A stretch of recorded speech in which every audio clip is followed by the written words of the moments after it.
Electrochemistry is the study of generation of electricity from the energy released during spontaneous chemical reactions, and the use of electrical energy to carry out chemical reactions that do not proceed spontaneously. The study of electrochemistry helps us in creating new eco-friendly technologies because the reactions carried out electrochemically are energy efficient and less polluting. A large number of metals, such as sodium and magnesium, compounds like sodium hydroxide, gases like chlorine and fluorine, and many other chemical substances are produced by electrochemical methods. Batteries and fuel cells convert chemical energy into electrical energy and are used on a large scale in various instruments and devices. In human beings, the communication between the cells and the transmission of signals through the cells to the brain and vice versa have electrochemical origins.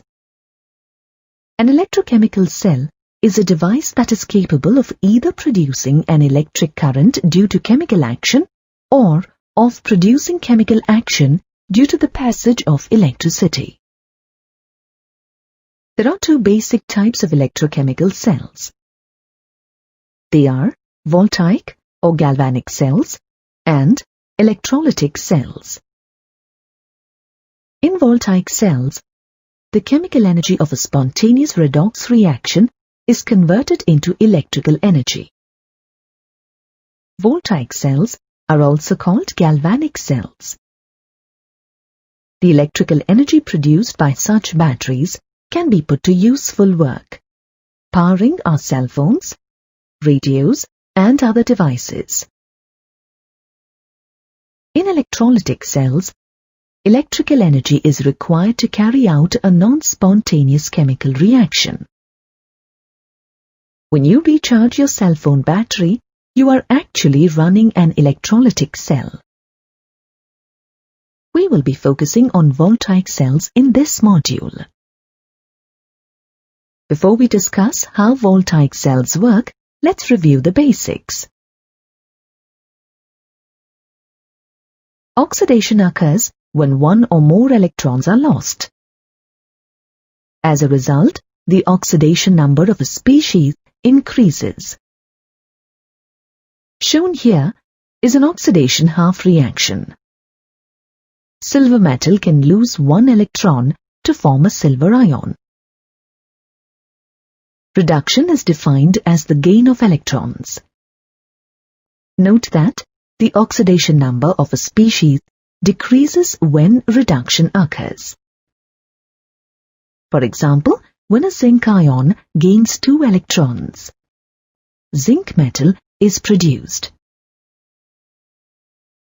We talk about half reactions because they only describe half of what is happening. If one species loses electrons, then another species must gain electrons. Oxidation cannot occur without reduction, and reduction cannot occur without oxidation. In an electrochemical cell, both oxidation and reduction must occur.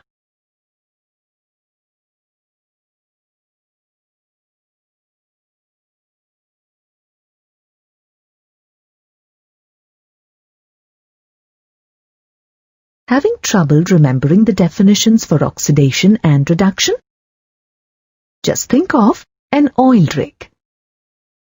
Oxidation is loss, reduction is gain. Which of these represent oxidation? Which represent reduction? Equation 1 is an oxidation half reaction. An electron is lost and the iron 2 ion becomes iron 3. Equation 2 is reduction. The aluminium ion gains 3 electrons to form aluminium metal, and the oxidation state of aluminium goes from +3 to 0. Equation 3 is a reduction equation. Electrons are gained. Equation 4 is oxidation.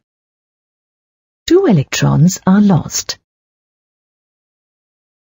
When building a Voltaic cell, one often starts with a half cell.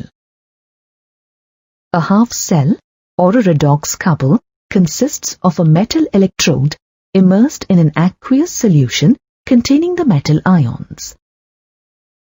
A copper half cell is illustrated here. 2 half cells must be connected to build a Voltaic cell. The electrodes are connected by an external wire through a voltmeter and a switch. This, however, is not sufficient for the Voltaic cell to run. A salt bridge connects the solutions. The salt bridge allows migration of ions between the half cells while preventing direct contact between the half cells.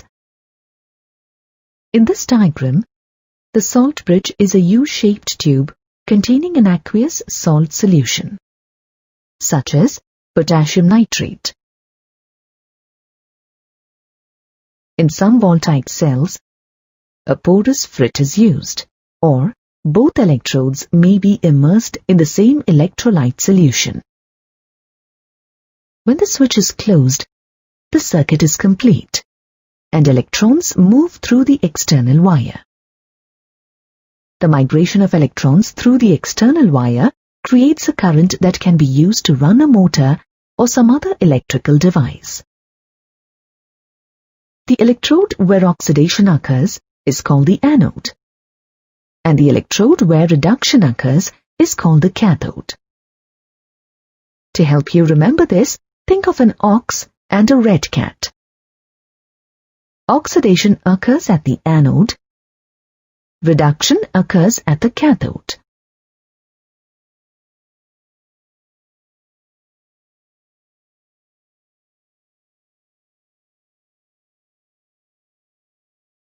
Let's consider what is happening at the electrode-electrolyte interface. Metal ions from the solution have a tendency to deposit on the electrode, trying to leave the electrode positively charged. Simultaneously, metal atoms from the electrode have a tendency to go into the solution as cations, leaving the electrode negatively charged. These two processes are competing. Depending on which process has the stronger tendency, a charge separation results. A potential difference develops between the electrode and the electrolyte, which is called electrode potential. When the concentrations of all the species involved in a half cell is unity, the electrode potential is known as standard electrode potential. As per IUPAC convention, standard reduction potentials are now considered as standard electrode potentials. As mentioned earlier, the anode is the electrode where oxidation occurs. The anode has a negative potential relative to the solution. By convention, the anode is considered the negative electrode in a Voltaic cell. The cathode is the electrode where reduction occurs. The cathode has a positive potential relative to the solution. By convention, the cathode is considered the positive electrode in a Voltaic cell.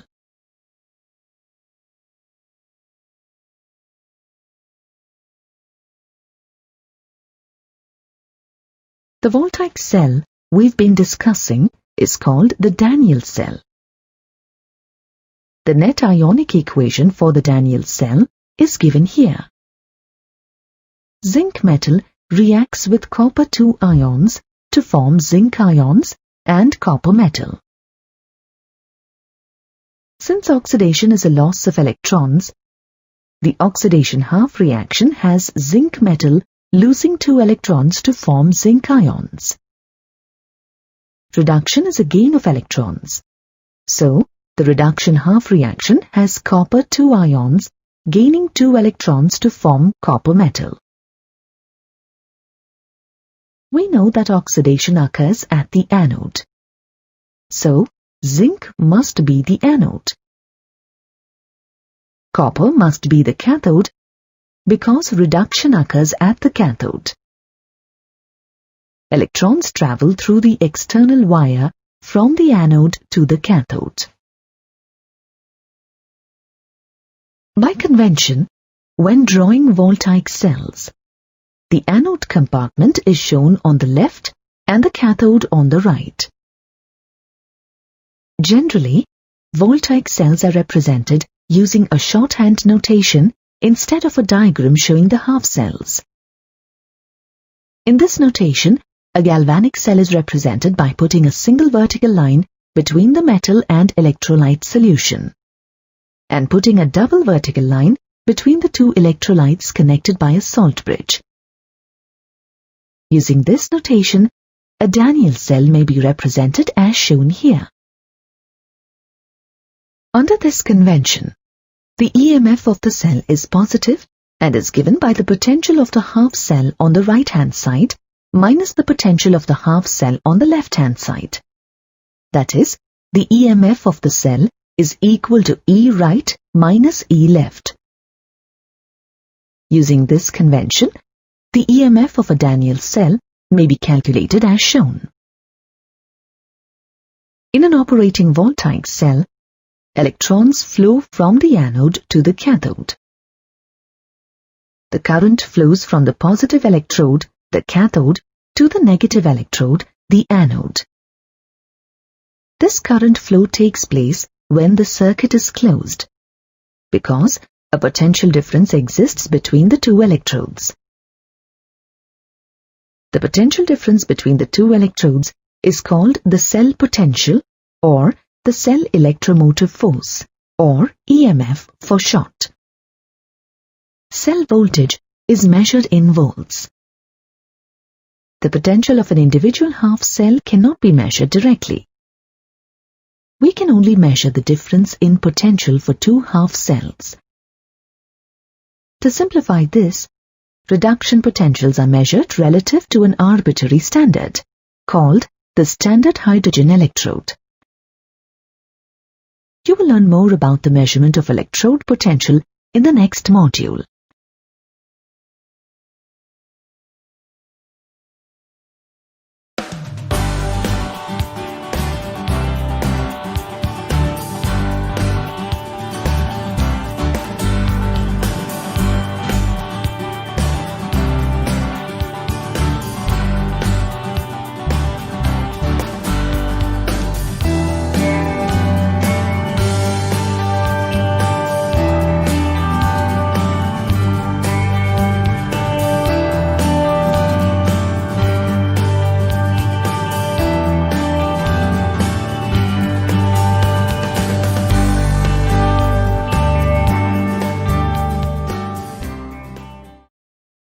You have learned in the previous module that the potential of an individual half cell cannot be measured.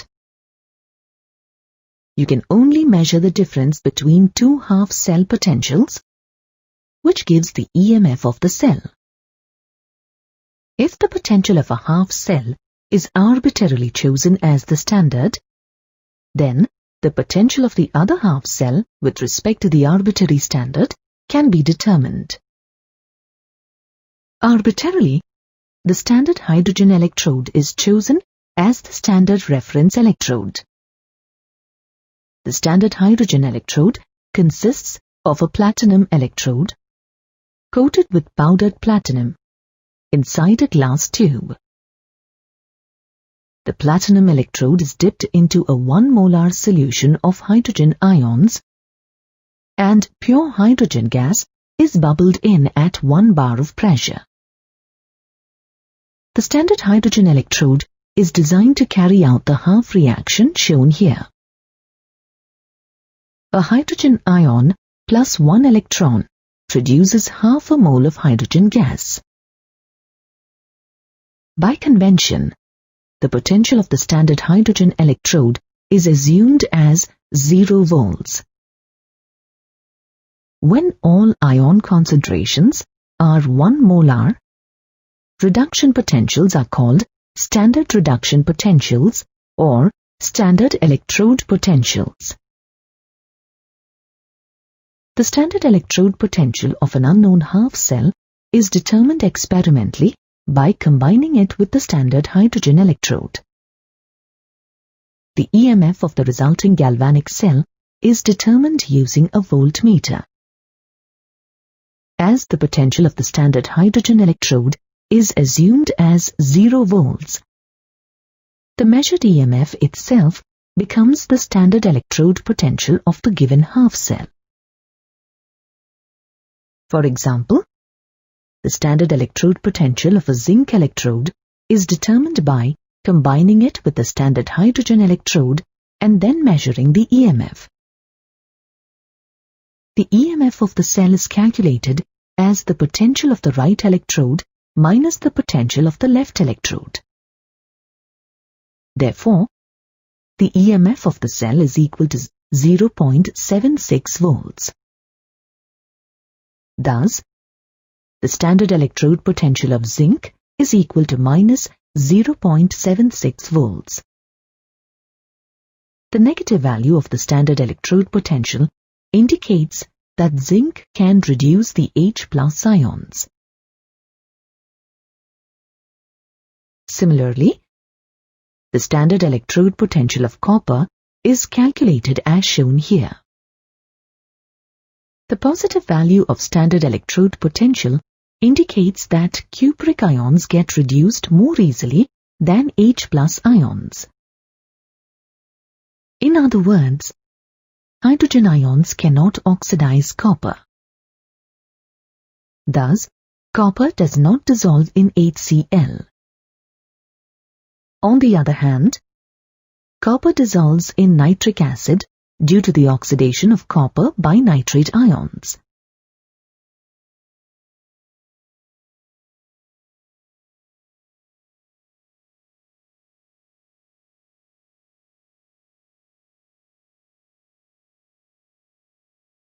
The values of standard electrode potentials of some electrodes are shown in the table here. If the value of E0 is greater than 0, then the reduced form of the species is more stable than hydrogen gas. If the value of E0 is less than 0, then hydrogen gas is more stable than the reduced form of the species. As can be seen from the table, fluorine, with the highest standard electrode potential value of plus 2.87 volts, shows the highest tendency to get reduced to fluoride ions. Hence, we can say that fluorine gas is the strongest oxidizing agent and fluoride ion is the weakest reducing agent. Lithium ion, on the other hand, with the lowest electrode potential value of minus 3.05 volts, shows the least tendency to get reduced to lithium metal. Thus, lithium ion is the weakest oxidizing agent and lithium metal is the most powerful reducing agent in an aqueous solution. You can also see from the table that as the value of the standard potential increases, from the bottom to the top of the table, reactions show a greater tendency to undergo reduction. The strongest oxidizing agent are found at the top, while the strongest reducing agents are found at the bottom of the table. As the value of standard potential decreases, half reactions have a greater tendency to oxidize. The reactions in the table need to be flipped to write out the oxidation half reaction, and the sign for the electrode potential changes. That is, the standard oxidation potential is equal to minus standard reduction potential. Try to answer this question on your own before checking the answer. Which of these is the strongest oxidizing agent? The nitrate ion, elemental iodine, or the dichromate ion? Answer: the dichromate ion is the best oxidizing agent. As shown in the table, it has the most positive reduction potential. Sometimes, inert electrodes, such as platinum, gold, or graphite rods, are used in Voltaic cells. Inert electrodes provide a surface for electron transfer to occur, but they don't participate in the reaction. If inert electrodes are used, then the electrodes do not change in size as the spontaneous reaction proceeds. The potential difference between the two electrodes gives the cell potential. For Voltaic cells, the cell potential is always positive. To calculate the EMF of the cell, add the potential for the cathode half reaction and the potential for the anode half reaction. The electrode with the positive reduction potential acts as the cathode, while the electrode with a negative reduction potential acts as the anode with respect to the standard hydrogen electrode.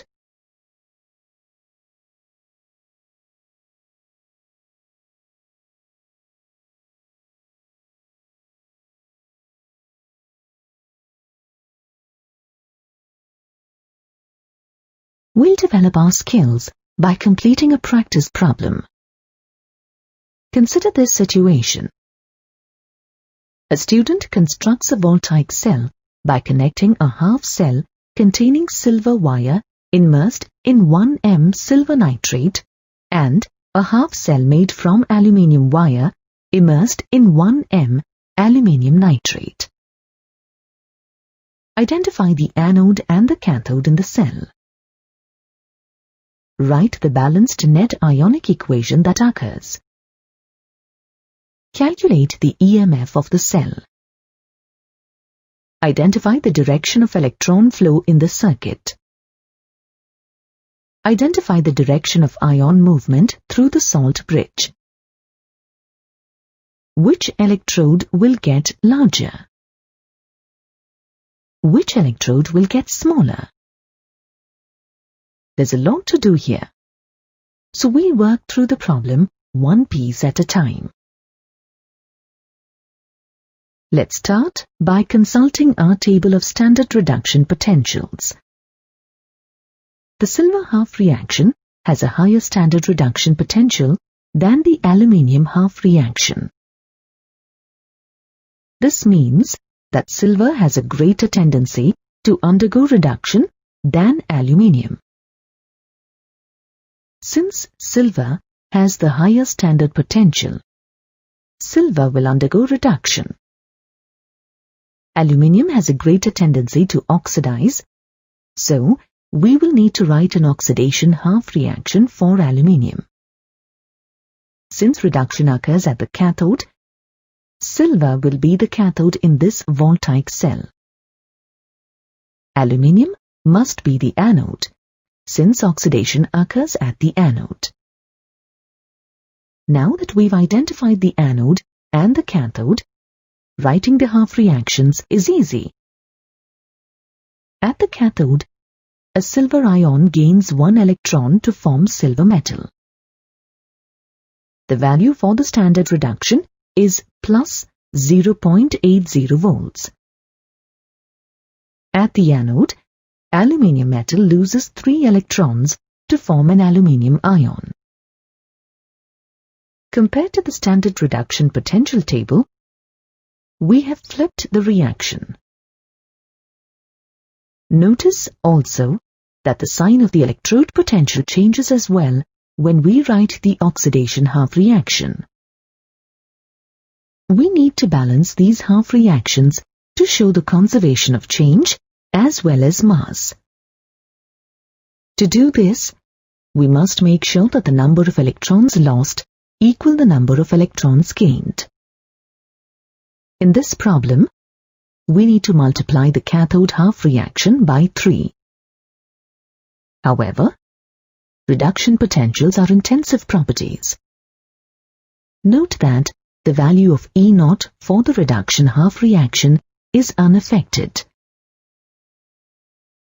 Now, we are ready to find the overall balanced equation and calculate the cell potential. Adding up the two half reactions gives the net equation. 3 moles silver ions react with a mole of aluminium metal to form a mole of aluminium ions and 3 moles of silver metal. To calculate the cell potential, just add the cathode and anode potentials. We get E cell is equal to plus 2.46 volt.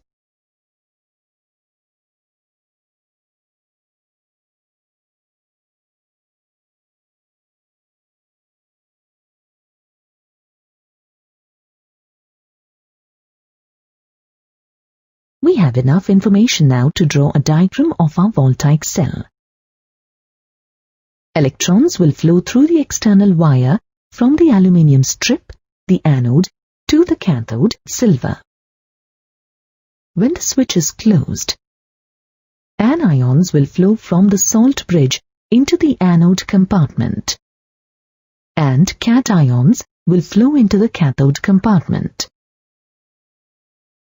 As the cell runs, the aluminium electrode will get smaller, and the aluminium ion concentration will increase in the anode compartment.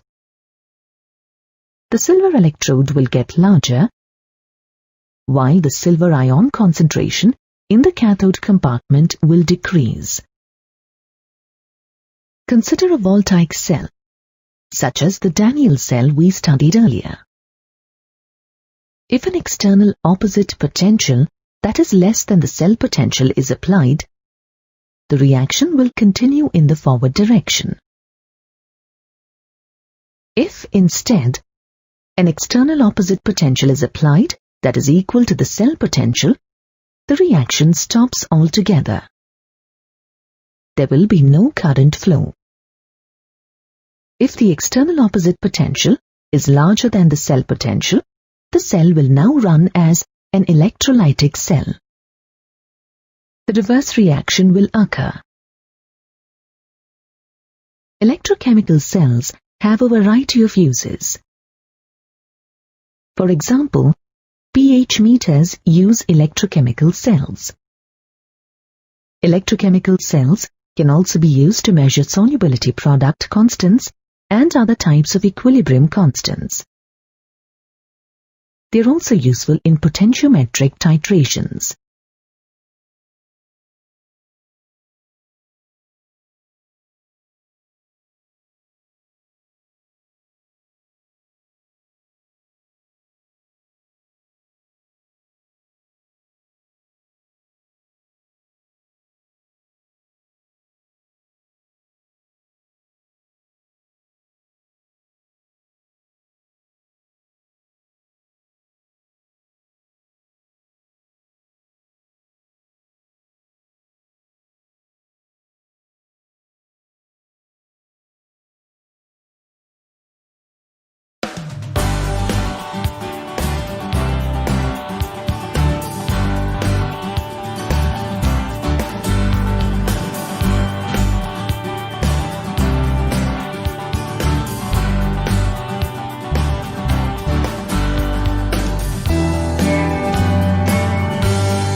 Standard electrode potentials are determined at 1m concentrations.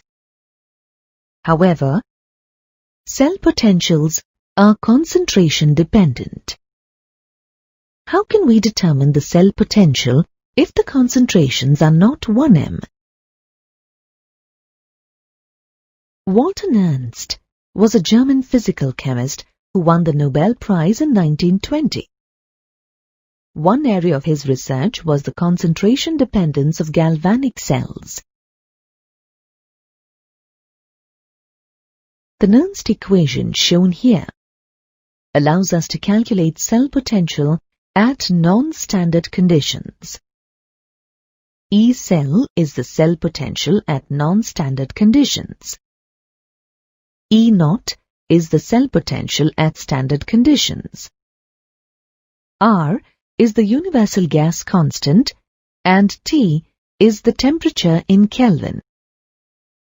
Also, N is the number of electrons transferred in the equation and F is Faraday's constant, 96,487 coulombs per mole.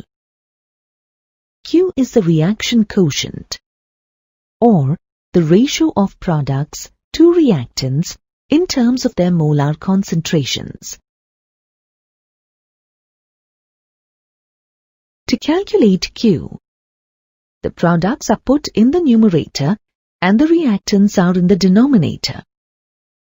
Raise each species to a power equal to its coefficient in the balanced equation. Molarities are used for concentrations as indicated by the square brackets. Remember that concentrations of pure solids and liquids are taken as unity. By converting natural logarithm into base 10 log and substituting the value of R, F and T equal to 298, the equation can be reduced as shown here.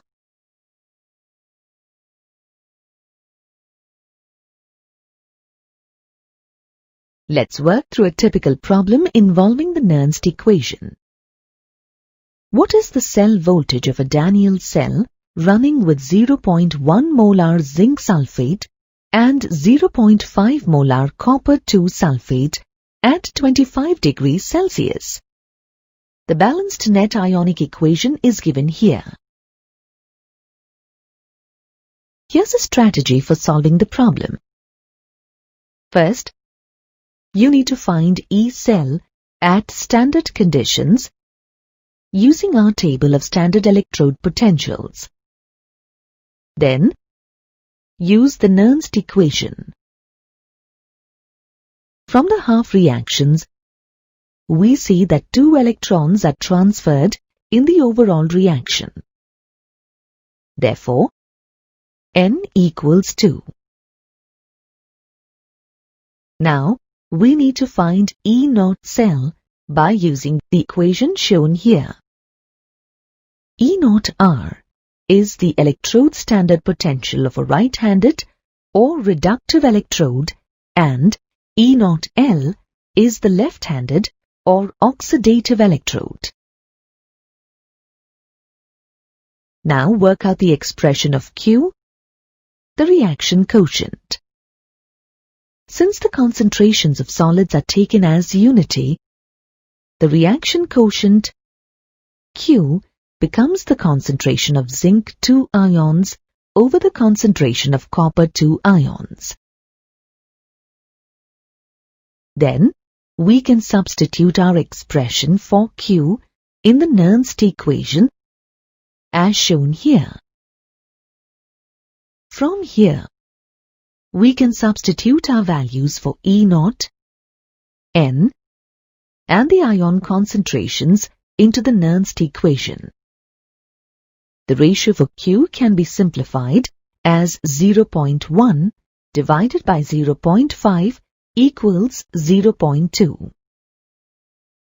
Now, it's a matter of simplification of the expression E cell is equal to 1.12 volts.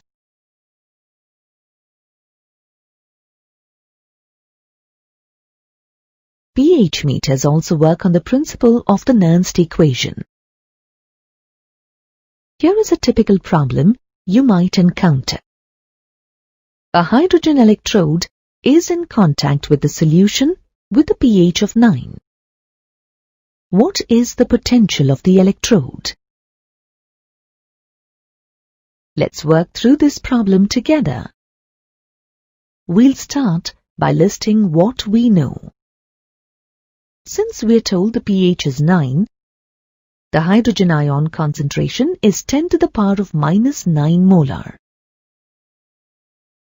The equation for the hydrogen electrode is H plus 1 electron makes 1/2 hydrogen gas. We'll assume that the pressure of hydrogen is held at 1 atmosphere. From the equation, we see that 1 electron is involved, so N equals 1.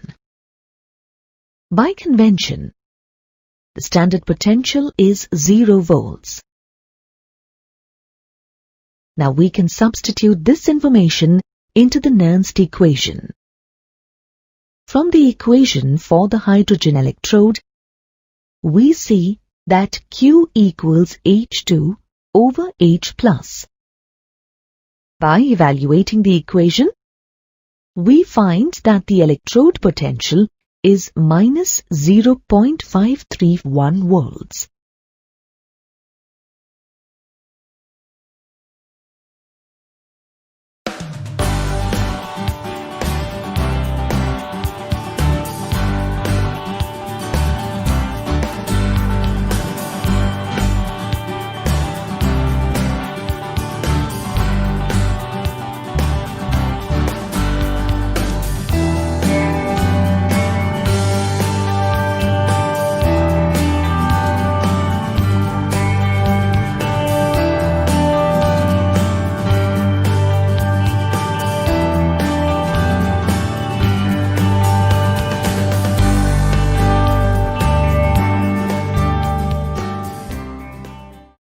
Let's start our discussion with the example of a Daniell cell.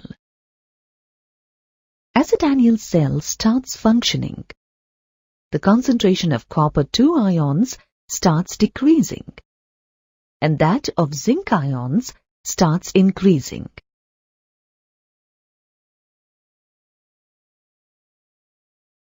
It means that Q, the reaction quotient in the Nernst equation, is increasing. This shows that the cell voltage will decrease. At one stage, the concentrations of both the ions become equal.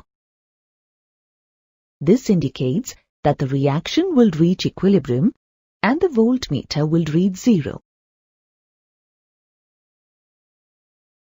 For this situation, the Nernst equation can be written as shown here.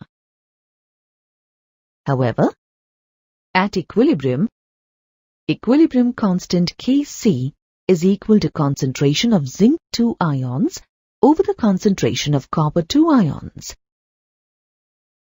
Substituting the values of R and F and of T as 298 Kelvin, we get the equation for equilibrium constant Kc as shown here.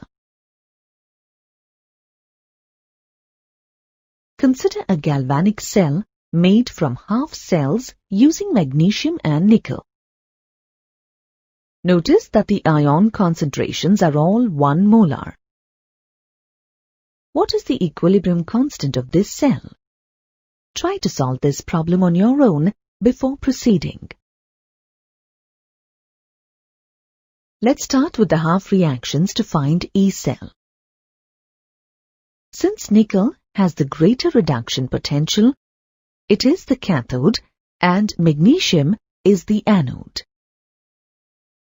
By substituting the standard reduction potential values as shown in the equation here, you can find that E cell is 2.11 volt. You can rearrange the equation that relates E cell to the equilibrium constant to solve for the log of Kc. You should memorize this equation. You can then substitute your information about this cell into the rearranged equation. Log of Kc is equal to 71.5. To find Kc, you can take the inverse log or the exponential function of both the sides. This gives us a value of 3.16 into 10 to the power 71 for Kc, an extremely large number. It is also possible to derive an equation relating the Gibbs free energy and the cell potential. The equation is shown here. This is another equation that you should memorize. Note that standard cell potential is an intensive property, but the Gibbs free energy is an extensive property. The value of delta G depends on the number of electrons transferred.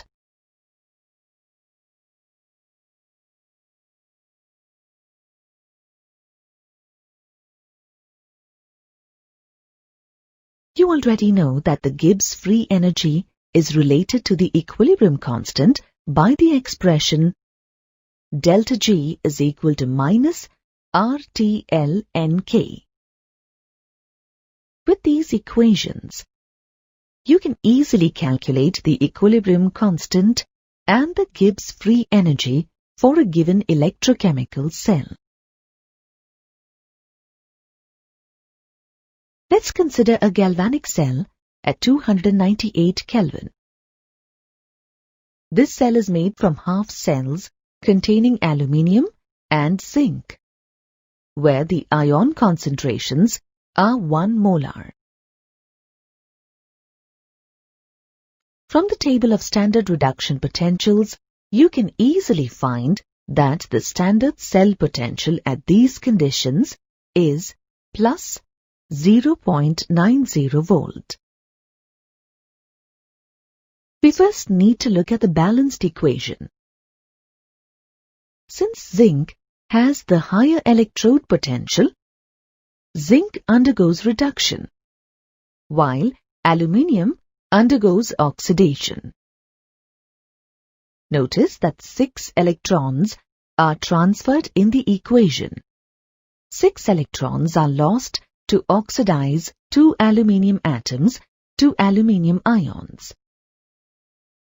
Therefore, N is equal to 6. You know that delta G is equal to negative NFE cell. You can substitute these values in the equation. We get the Gibbs free energy is equal to negative 521 kilojoules. You can find Kc from E cell. Start with the equation relating E cell and Kc. Rearrange to find log of Kc and substitute. Log of Kc is equal to 91.525. So, we end up with a Kc value of 3.350 into 10 to the power 91. With the galvanic cell, the cell potential is always positive. It means that the Gibbs free energy for a galvanic cell is negative, which is consistent with a spontaneous process. A spontaneous process favors products. So, we see large values of the equilibrium constant.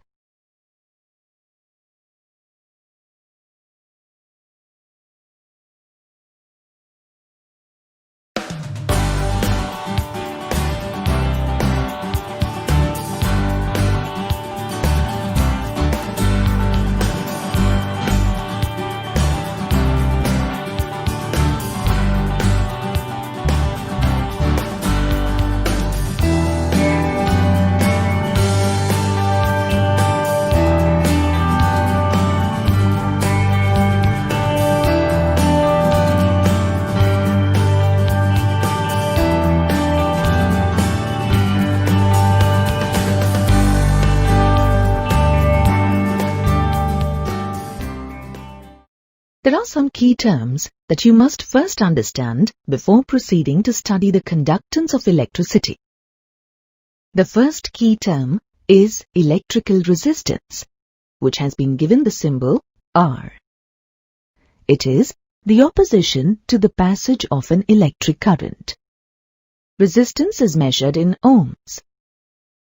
The SI base units for ohm are kilograms meters squared per second cubed into amperes squared.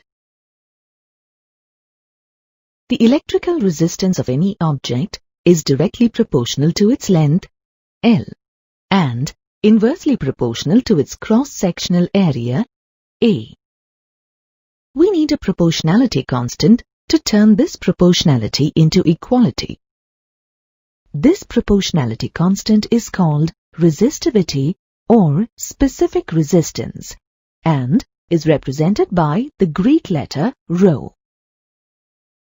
The SI unit for resistivity is ohm meter. Quite often, its submultiple, ohm centimeter, is also used. Remember that 1 ohm meter is equal to 100 ohm centimeters, or 1 ohm centimeter is equal to 0.01 ohm meters.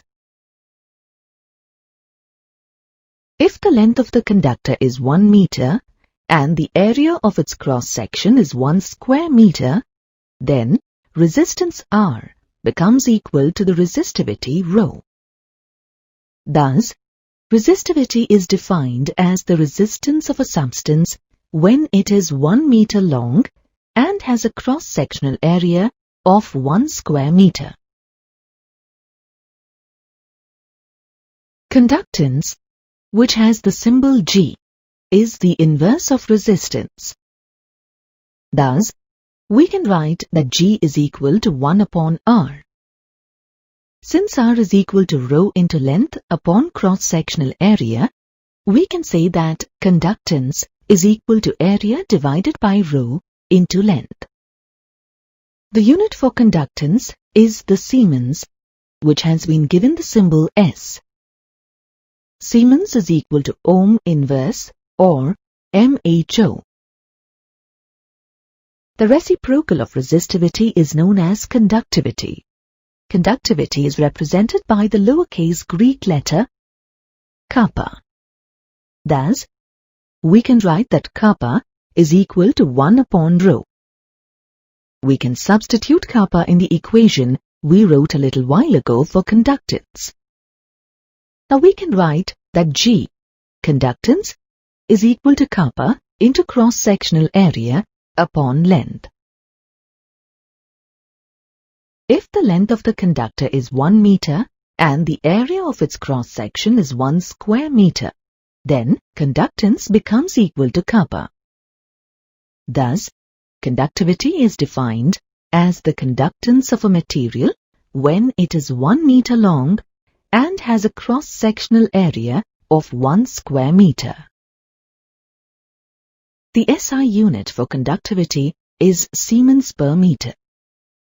Sometimes, this is given as Siemens per centimeter. Note that 1 Siemens per centimeter is equal to 100 Siemens per meter. The magnitude of conductivity varies greatly, as shown in the table. It depends primarily on the nature of the material, although temperature and pressure can also affect conductivity. Depending on the magnitude of their conductivity, materials are classified into conductors, insulators, and semiconductors.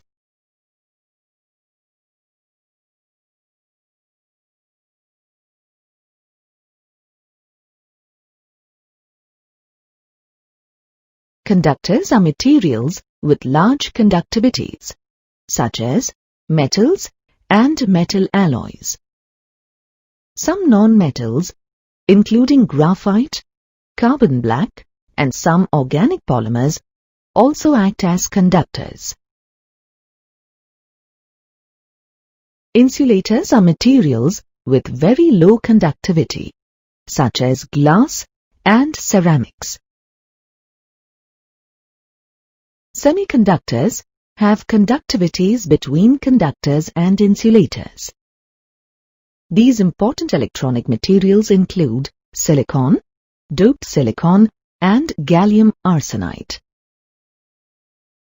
Apart from the three materials discussed, there are other special types of conductors known as superconductors. Superconductors have zero resistivity or infinite conductivity. The earliest materials identified as superconductors were metals and alloys at low temperatures, below 15 Kelvin.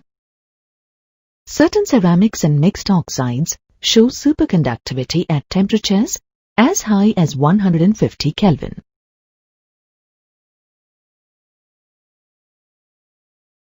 Now let's discuss about the conductivity in metals, that is, metallic conductance. Metallic conductance, or electronic conductance, is the electrical conductance through metals. As the name indicates, the conductance is due to the flow of electrons in the metal. Metallic conductance depends on the nature and structure of the metal, the number of valence electrons per atom, and the temperature of the sample. Now, let's move on to the conductance in electrolytic solutions. You know that pure water exhibits conductivity, although it is very low. The concentration of hydrogen ions and hydroxyl ions in pure water is 10 to the power of -7 molar.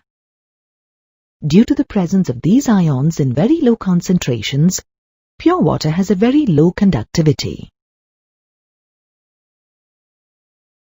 When electrolytes are dissolved in water, ions are released into the solution. As the ions go into the solution, its conductivity increases. The conductance of electricity by ions present in a solution is called electrolytic conductance or ionic conductance. The conductivity of aqueous solutions depends on several factors, including the nature of the electrolyte, the size of the resulting ions, the solvation of the ions, the concentration of the electrolyte, and temperature. Directly measuring the conductivity of ionic solutions is problematic. Passing a direct current into an ionic solution changes the composition of the solution, as electrochemical reactions may occur. Also, unlike a solid conductor, such as a metal wire, we can't connect a solution to a Wheatstone bridge.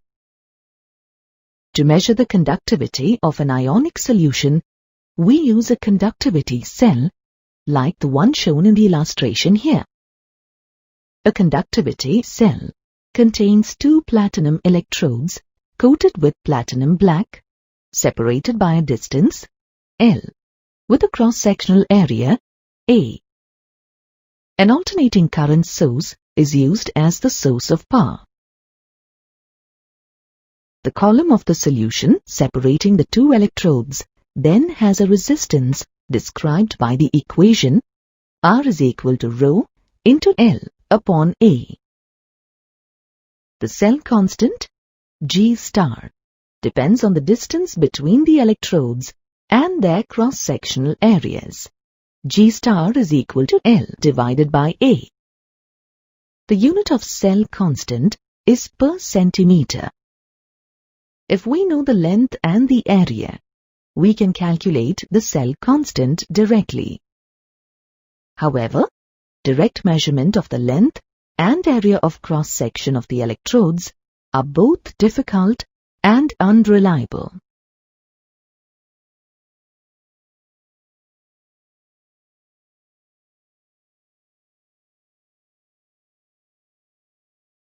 A better approach is to determine the cell constant by measuring the resistance of the cell when it contains a solution of known conductivity.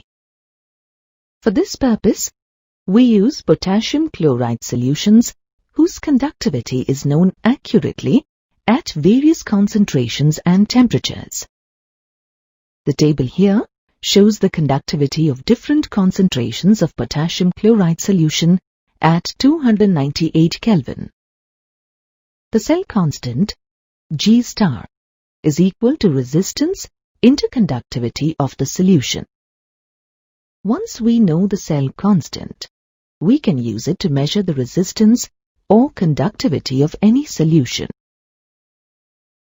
To measure the conductivity, we can use a Wheatstone bridge. This device contains two resistances, labeled R3 and R4, and a variable resistance R1. The conductivity cell is the unknown resistance R2. The Wheatstone bridge is connected to an AC power supply and a suitable detector. When the bridge is balanced, no current flows through the detector. At these conditions, R2 is equal to R1 into R4 divided by R3. Inexpensive conductivity meters are commercially available and can also be used to measure the conductance or resistance of the solution in a cell. Once the cell constant and solution resistance are known, we can calculate the conductivity of the solution by dividing the cell constant by the resistance. The conductivity of different electrolytes in the same solvent and at a given temperature varies. This is because of variations in the charges and sizes of the resulting ions, the ion concentrations, and the ease of ion movement in the presence of a potential gradient.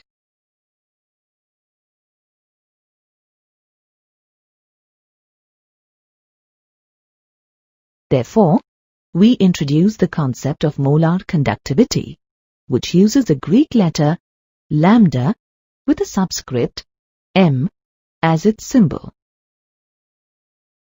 Molar conductivity is related to solution conductivity by the equation lambda m is equal to kappa, or conductivity divided by concentration of the solution. If concentration is expressed in moles per cubic meter and conductivity in Siemens per meter, then the unit for molar conductivity can be written as Siemens meter square per mole. To use molarity, which is a far more common concentration unit for chemists, we need to convert the units, resulting in the second equation given here. Let's work through a typical problem together.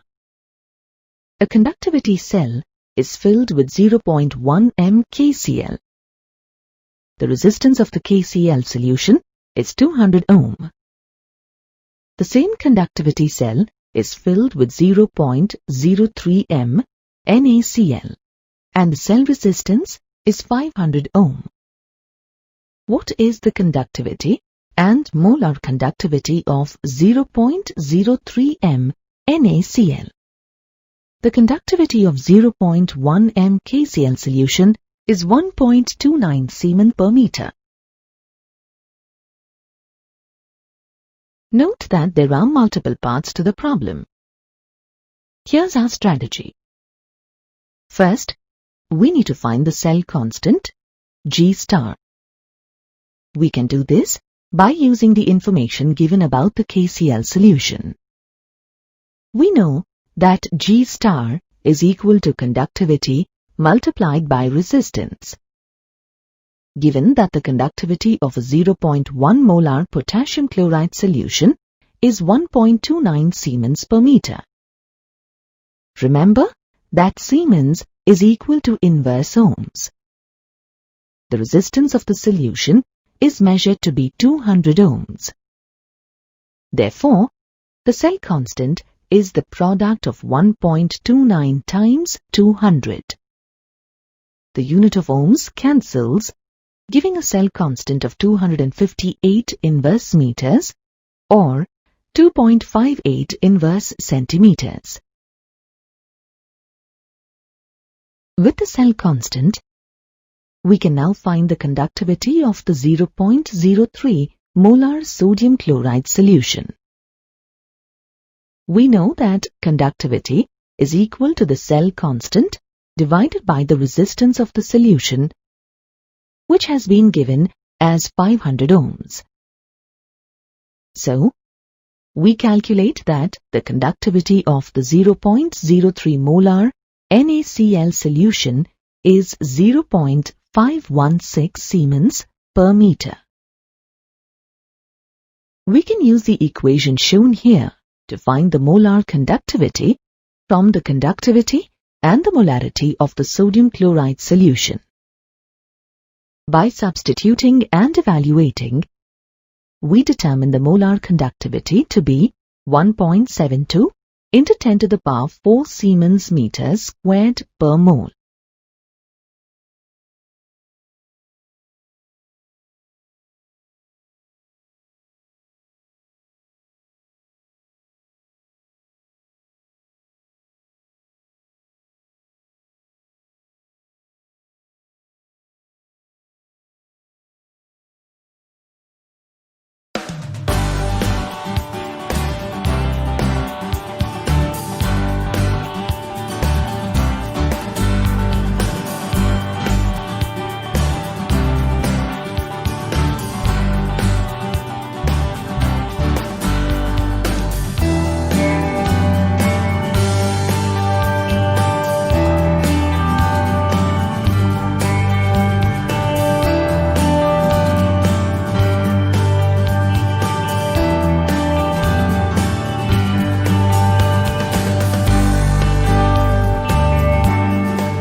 The conductivity and molar conductivity of an electrolyte change with the concentration of the electrolyte.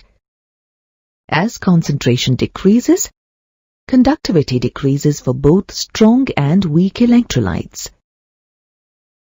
This is because there are fewer ions per unit volume to carry current as the solution is diluted. However, molar conductivity increases as concentration decreases. The variation is different for strong electrolytes and weak electrolytes. Before we discuss the concentration dependence of molar conductivity, we must first understand the idea of limiting molar conductivity. This is the conductivity of a solution as its electrolyte concentration approaches zero.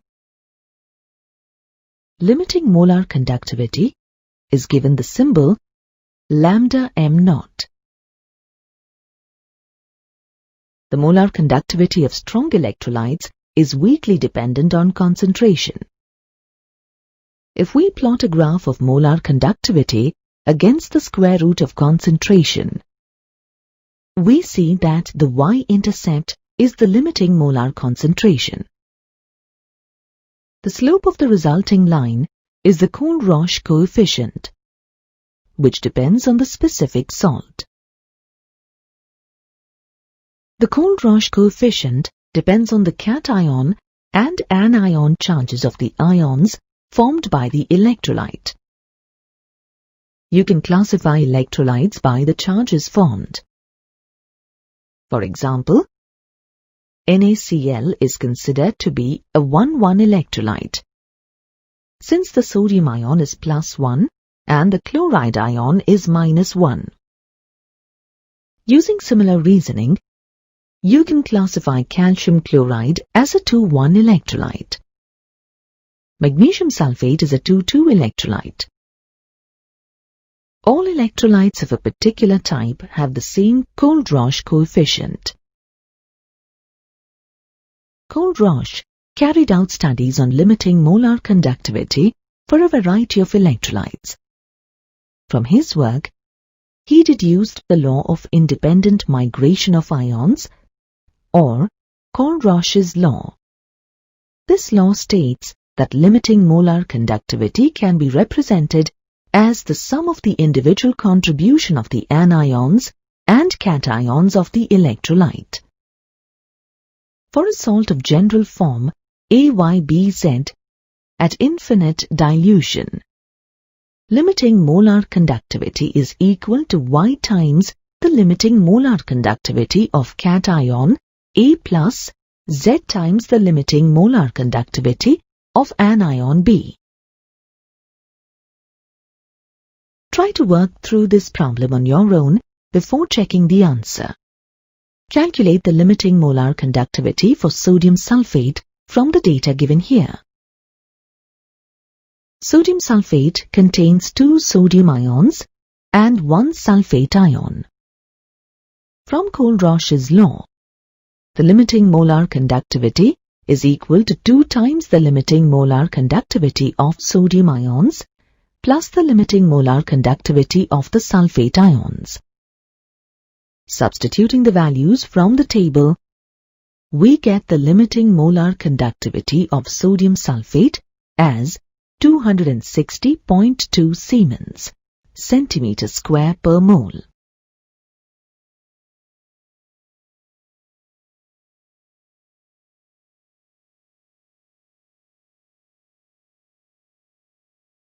The molar conductivity of a weak electrolyte depends greatly on the concentration of the solution. This is because weak electrolytes have a low degree of dissociation as concentration increases. Since the relationship isn't linear, we can't determine the limiting molar conductivity by extrapolating back to zero concentration. At infinite dilution, the electrolyte dissociates completely, but the conductivity is so low that it can't be measured directly. Instead, we can use Kohl-Rausch's law to find the limiting molar concentration.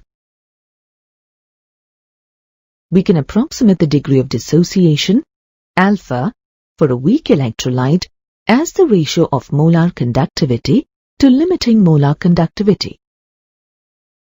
If the molar conductivity and the limiting molar conductivity known, then the dissociation constants for weak electrolytes at a given concentration can be found.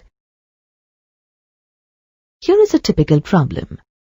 The conductivity of a weak acid in solution with a concentration of 0.002034 molar is 5.67 into 10 to the power minus 5 Siemens per centimeter. Calculate its dissociation constant if the limiting molar conductivity is 452 Siemens centimeter square per mole. Try to solve this problem on your own before checking the solution. First, find the molar conductivity using the equation you learned earlier. On substituting the values, we get the molar conductivity as 27.88 Siemens centimeter square per mole. Now, you can find the degree of dissociation for this weak acid, since you know that alpha, the degree of dissociation, is the ratio of molar conductivity and limiting molar conductivity. By substituting the values and simplifying, we get the degree of dissociation as 0.06168. With the value of the degree of dissociation in hand, we can use the equation relating Ka and alpha. Substituting the values, we get Ka is equal to 8.25 into 10 to the power minus 6.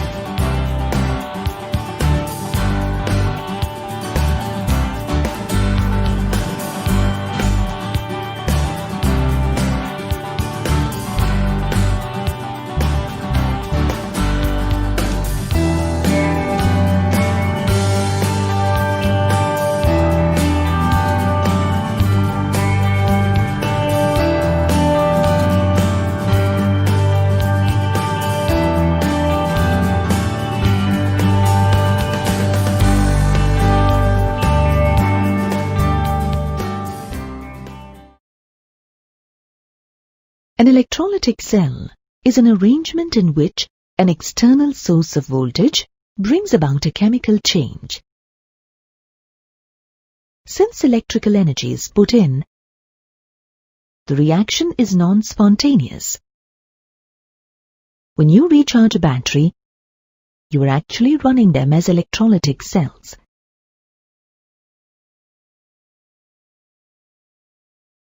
Let's look at a simple electrolytic cell.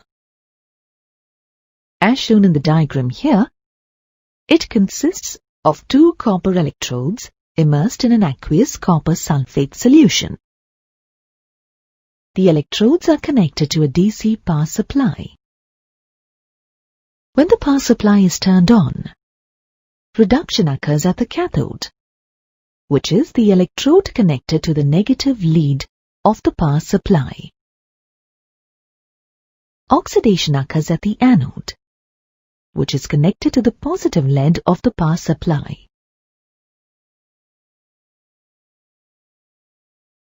The reduction half reaction at the cathode has copper 2 ions gaining 2 electrons to form metallic copper. At the anode, copper metal undergoes oxidation by losing 2 electrons to form copper 2 ions. Students often find it difficult to remember the difference between galvanic and electrolytic cells.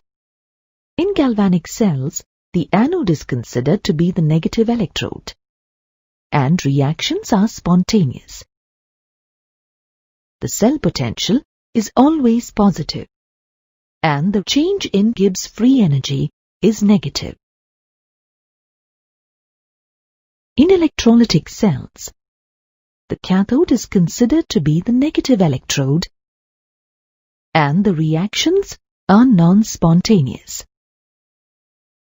The cell potential is negative, and the change in Gibbs free energy is positive. Remember, in any cell, oxidation occurs at the anode and reduction occurs at the cathode.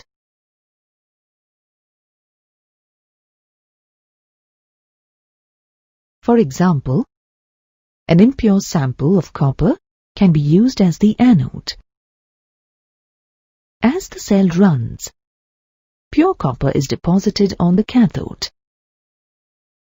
Less reactive metals, such as silver and gold, and non-reactive impurities fall to the bottom as anode sludge.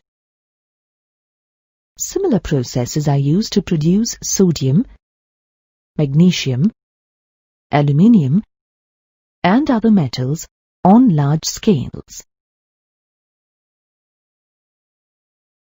Michael Faraday was the first scientist to quantitatively study electrolysis.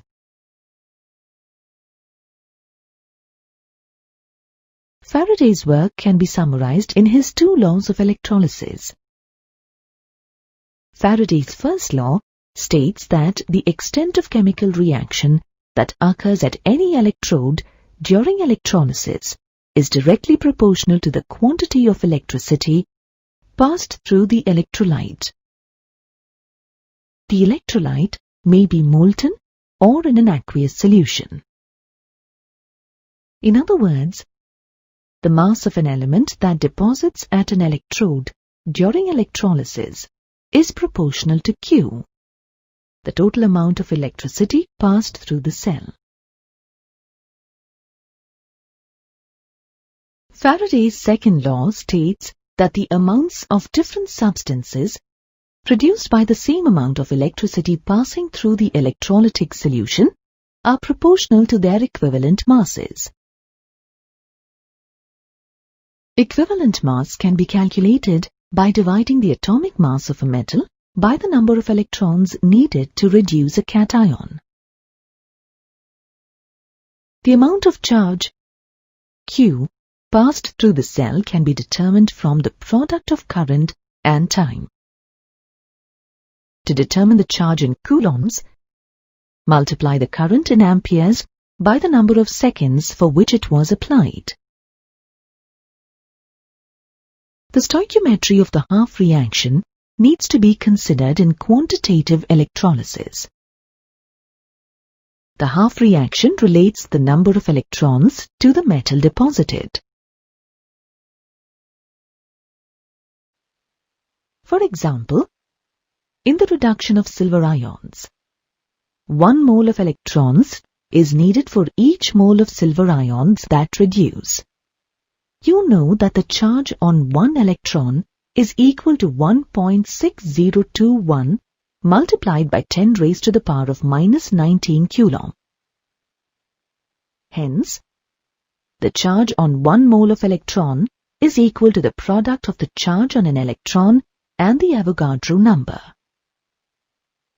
This can be written as the product of 1.6021 multiplied by 10 raised to the power of minus 19 and 6.02 multiplied by 10 raised to the power of 23.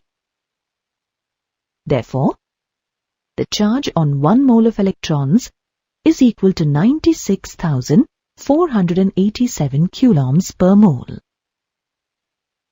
This quantity of electricity is called Faraday, which is symbolized by capital F. Sometimes, this is rounded off to 96,500 coulombs per mole of electrons. Now use all this information you just learned to solve a problem. A 2.50 ampere current is passed through molten magnesium chloride for 15.0 minutes. What is the mass of magnesium deposited at the cathode? Let's work through this problem together. First, we'll find the charge that passed through the cell. You know that charge in coulombs is equal to the current in amperes multiplied by the time in seconds. We need to convert 15.0 minutes into seconds. 15 minutes into 60 seconds per minute is equal to 900 seconds. The current is 2.50 amperes. The charge that passed through the cell is then 900 seconds times 2.50 amperes, which is equal to 2,250 coulombs. From the half reaction, we see that 2 moles of electrons are needed for each mole of magnesium atoms that form. Therefore, we require 2 Faradays, or 2 multiplied by 96,487 coulombs, to deposit 1 mole, or 24 grams of magnesium. Therefore, for 2,250 coulombs, the mass of magnesium deposited is equal to 24 grams per mole multiplied by 2,250 coulombs divided by 2 multiplied by 96,487. Thus, 0.2798 grams of magnesium is deposited at the cathode.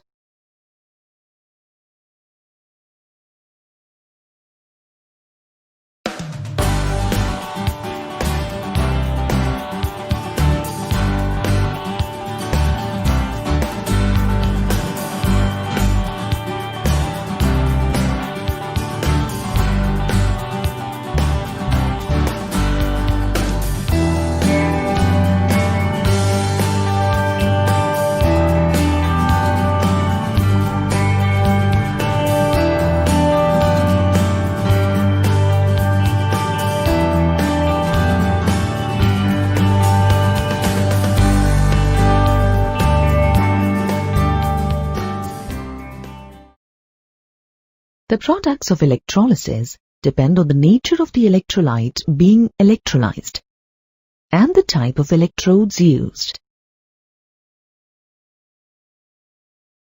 Inert electrodes do not participate in the chemical reaction.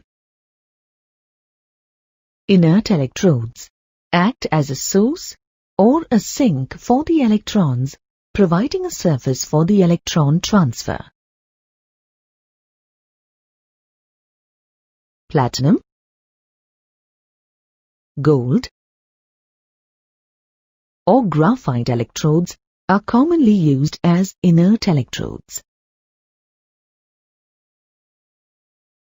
On the other hand, active electrodes do participate in the chemical reaction. Active electrodes are used in the electrolytic refining of metals, which we discussed earlier.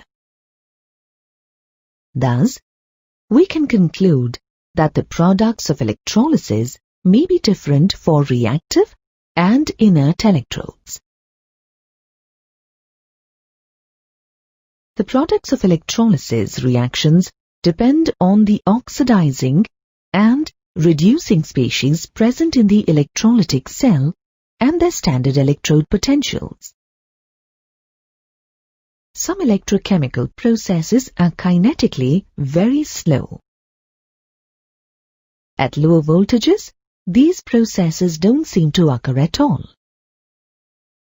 In order to make these processes occur, extra potential, called overpotential, must be applied. For example, the electrolytic decomposition of molten sodium chloride will produce sodium metal and chlorine gas. In this case, only one cation, that is, the sodium ion, and one anion, that is, the chloride ion, are produced. Sodium ions are reduced to sodium metal at the cathode, while chloride ions are oxidized to chlorine gas at the anode. The electrolytic decomposition of aqueous sodium chloride solution, on the other hand, produces sodium hydroxide, chlorine gas, and hydrogen gas. In this case, besides sodium and chloride ions, hydrogen ions and hydroxide ions, along with water molecules, are present. Let's look at this process in detail. At the cathode, either sodium ions or hydrogen ions may be reduced. As the hydrogen ion has a higher standard electrode potential than sodium, it gets reduced. However, hydrogen ions are produced by the dissociation of water. Hence, the net reaction at the cathode may be written as the sum of these two reactions. Thus, we have the reduction of water as per the equation shown here.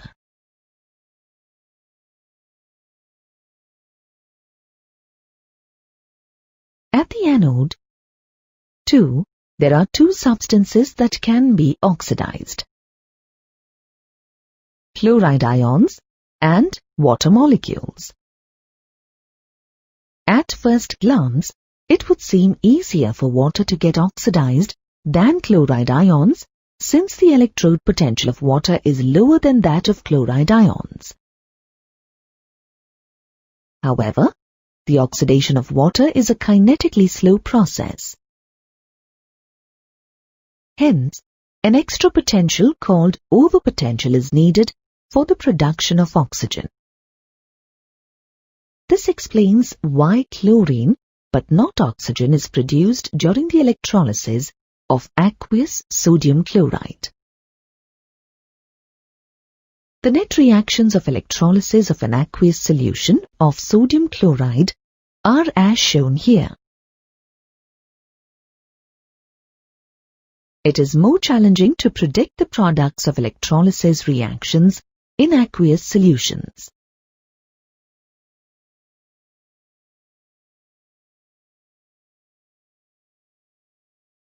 Due to overvoltages, you can't rely solely on standard reduction potentials.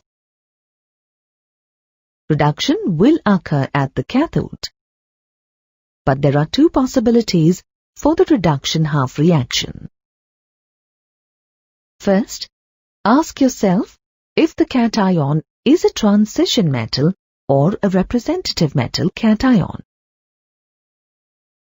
Transition metal cations will undergo reduction, since they have favorable reduction potentials. Representative metal cations will be too difficult to reduce. Instead, water will be reduced at the cathode, forming hydrogen gas.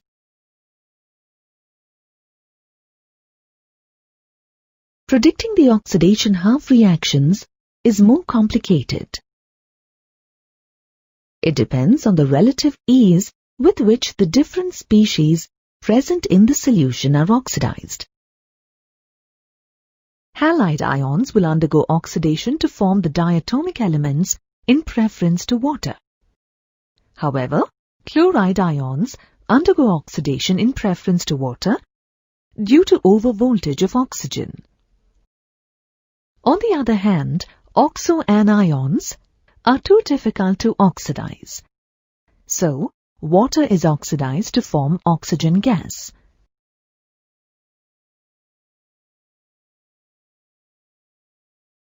The ability of a cation to be reduced or an anion to be oxidized not only depends on their standard reduction potentials, but also on their concentrations. Hence, to account for the effects of concentration, the standard electrode potentials are replaced by the electrode potentials given by the Nernst equation. In dilute solutions of sulfuric acid, water will be oxidized to release oxygen gas.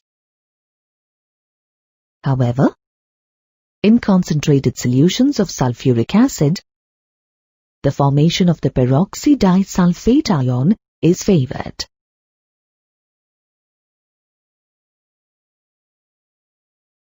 Let's test our knowledge by solving some practice problems.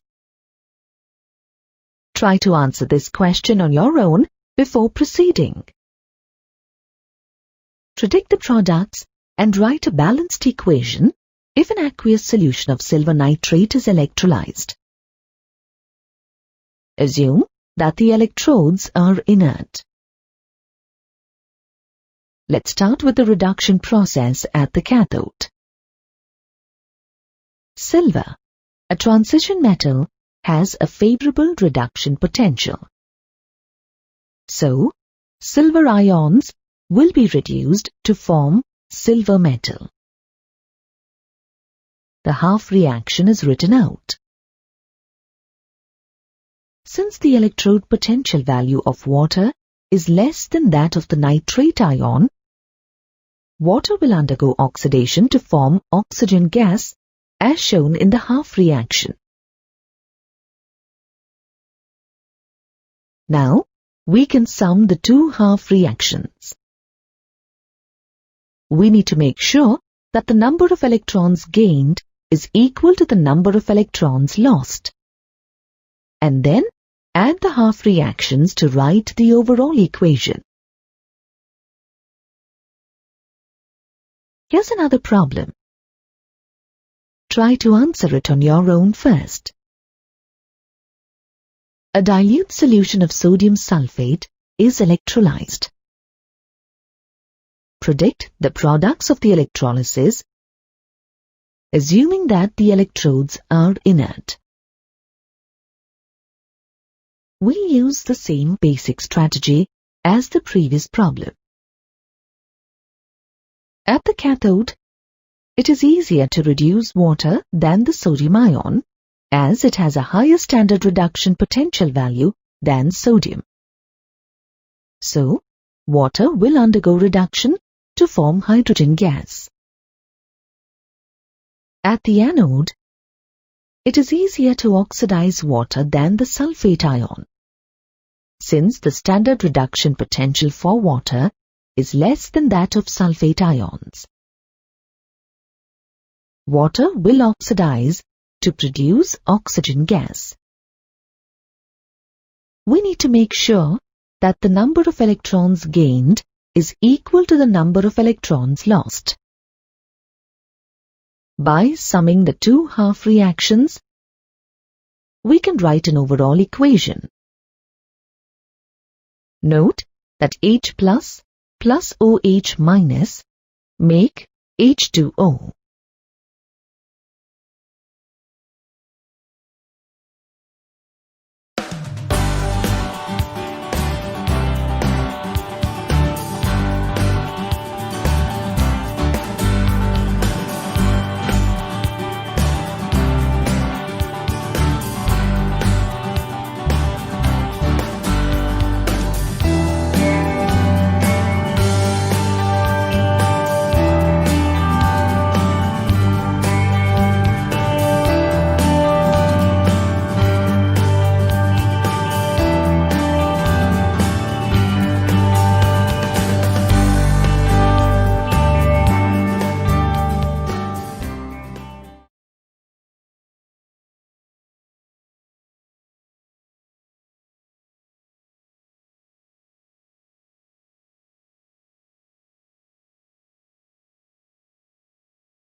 If you have ever observed rusted iron, tarnished silver, or the green patina that develops on copper or bronze, then you are familiar with corrosion.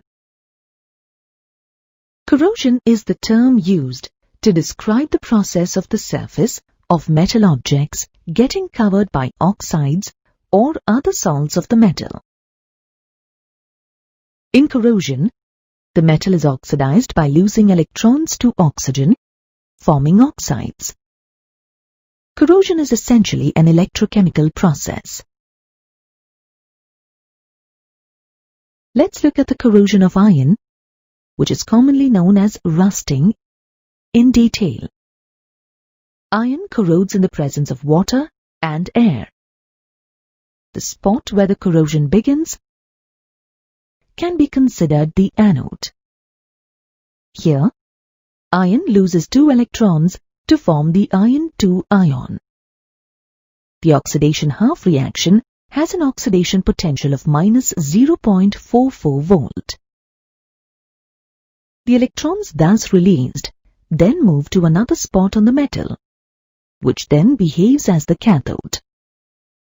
At this spot, oxygen is reduced in the presence of a hydrogen ion to form water.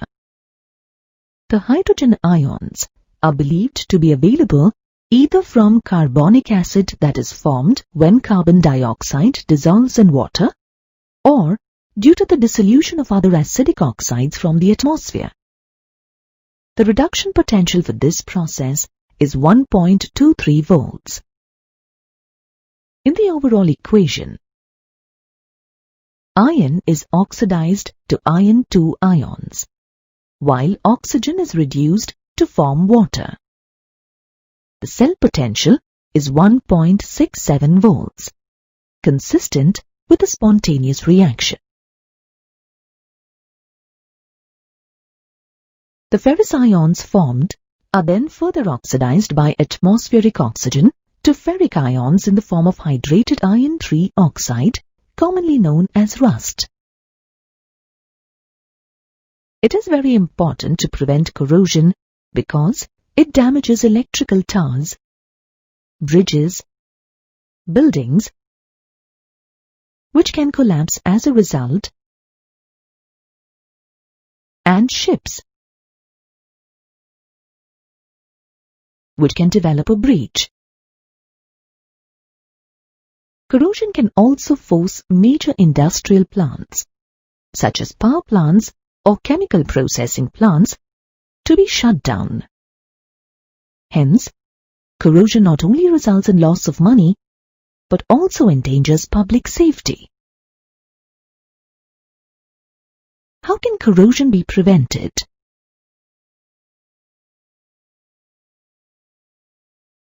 One way is to cover the surface with paint or some chemicals like bisphenol. This creates a physical barrier that protects the metal. A second alternative is to cover the surface with other metals, such as tin or zinc.